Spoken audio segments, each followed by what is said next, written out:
Tamam abi. Hayır. Bunu alacağım.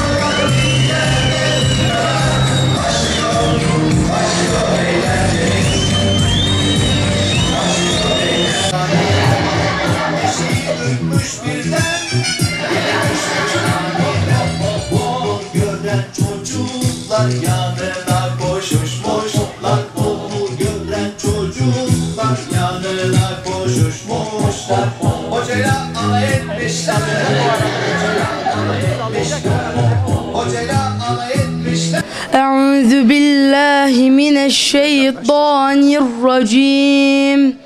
Bismillahirrahmanirrahim. Vel asr. İnnel insane lefî husr. İllellezîne âmenû ve amilussâlihat. Arkadaşlar, Karagöz'ün canı eğlence istiyor. Ben anladım. Yar bana bir eğlence. Kafana geliyor tencere. Yar bana bir eğlence medet. Kafana geliyor düdüklü tencere. Gel benim serviye bilendim. Gelemem sümüklü efendim. Yahu gel benim serseriye gezelim. Hacivat, Efendim, bana serseri demeyecektin. niye? Çocuklar alkışlarsa, Evet. şarkımda gelirse kafanı patates gibi ezeceğim şimdi. Hey. Hacivat, Hacivat neredesin? Hacivat, görüşürüz. Allah. Bir dakika. Karagöz yine yattı değil mi arkadaşlar? Ay. Dur uyandırayım ben onu. Karagöz! Anneciğim 5 dakika daha uyuyayım. Anneciğim mi? Işın bu gözlerle. Aferin sana artık. Ne duygulandım ya. Karagöz!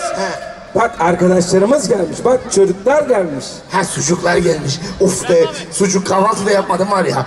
Kimi yesem? 2024 Gazze Kardeşlik Şenliği olarak isimlendirdik. Çünkü sadece bir eğlence değil, bir farkındalık faaliyeti oldu. Hem eğlenirken düşüneceğiz, mazlum coğrafyalardaki kardeşlerimizin acılarını da hatırlayacağız.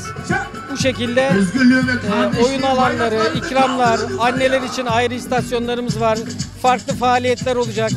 İşte arama kurtarma ekibimize Angel'ın gösterisi olacak. Onun dışında sahne performansları. Bu şekilde emanet çocuklarımıza biraz iyi vakit geçirmeleri için gayret sarf edeceğiz. Program bir gün olacak. İstanbul'un tüm ilçelerinden gelen çocuklarımız ve aileleriyle birlikte böyle büyük bir 1500 kişinin katılacağı güzel bir program olacak inşallah.